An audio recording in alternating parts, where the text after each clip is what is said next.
थांबा, जर तुम्ही स्वामी समर्थांचे भक्त असाल तर हा व्हिडिओ नक्की पूर्ण पहा.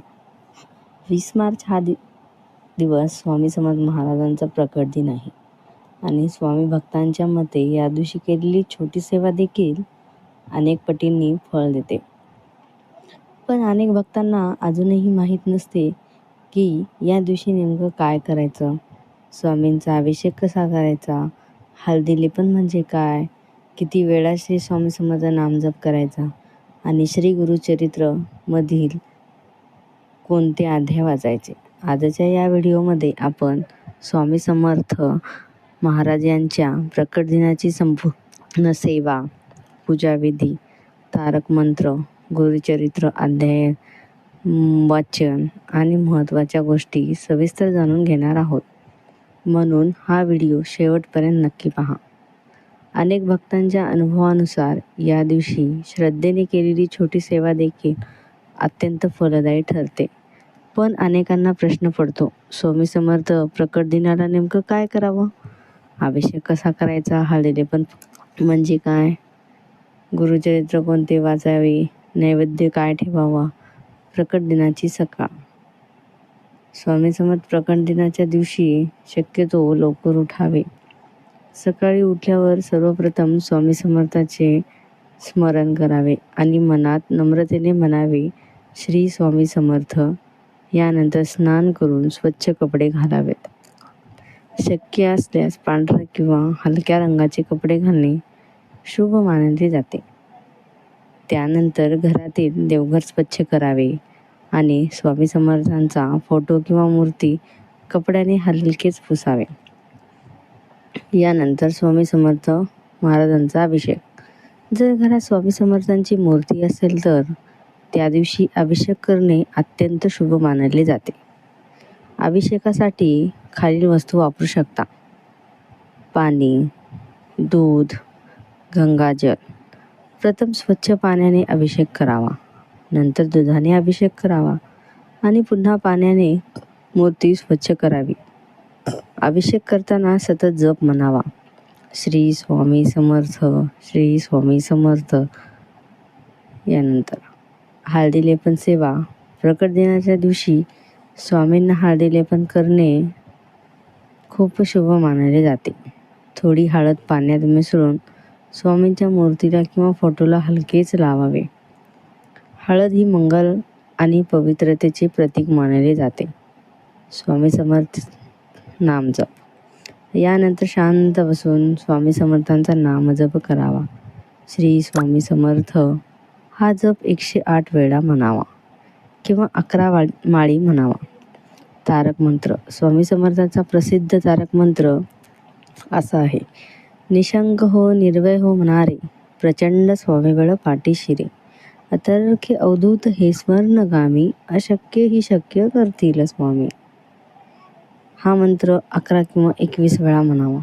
गुरुचरित्र वाचन. स्वामी समर्थांच्या भक्तांमध्ये श्री गुरुचरित्र वाचण्याला खूप महत्त्व आहे. जर पूर्ण गुरुचरित्र वाचणे शक्य नसेल तर खालील अध्याय वाचू शकता. अध्याय 11वा.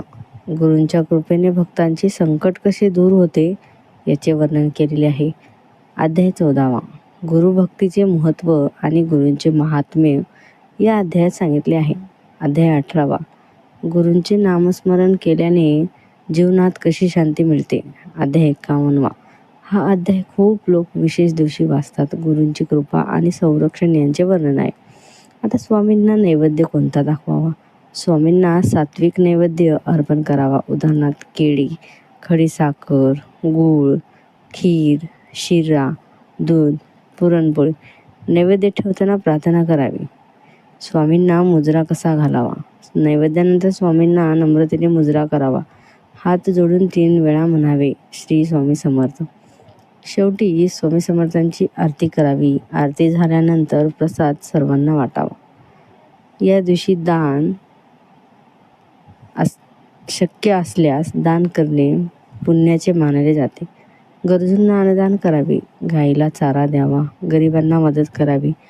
अक्कलकोट आणि स्वामी समर्थांना आपले आयुष्य मोठ्या प्रमाणात अक्कलकोट येथे घालवले अक्कलकोट येथे हजारो भक्त स्वामींच्या दर्शनासाठी येत असतात.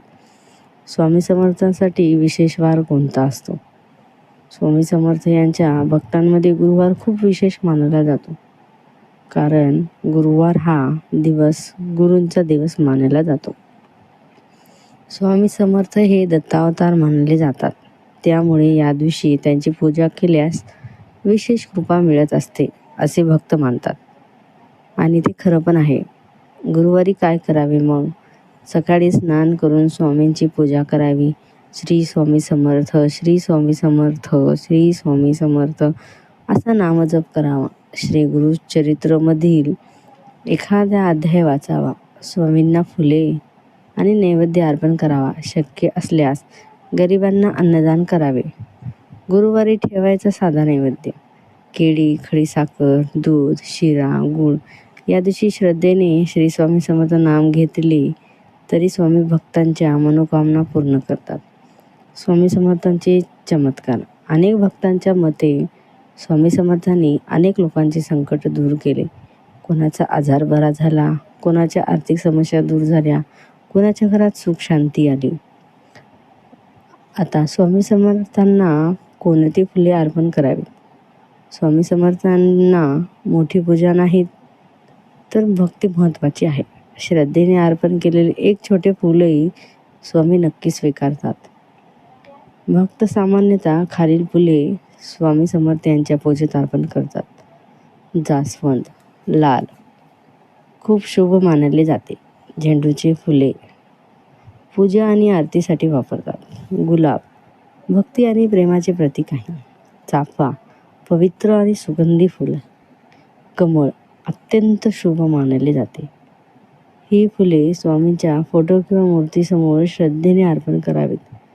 फुले अर्पण करताना काय लक्षात ठेवावे तर फुले अर्पण करताना नेहमी ताजी आणि स्वच्छ फुले असावीत.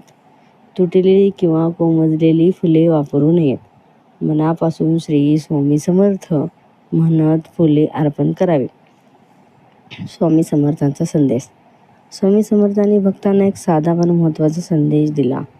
चांगले कर्म करा, ईश्वरावर विश्वास ठेवा आणि गरजूंना मदत करा. आता स्वामींना अंतिम प्रार्थना करावी. हे स्वामी समर्थ, आमच्या घरावर तुमची कृपा कायम राहू द्या. आमच्या सर्व अडचणी दूर करा आणि आम्हाला सद्बुद्धी द्या. जर तुम्हीही स्वामी समर्थाचे भक्त असाल तर कमेंटमध्ये नक्की लिहा श्री स्वामी समर्थ. आणि हां, सबस्क्राईब करायला विसरू नका.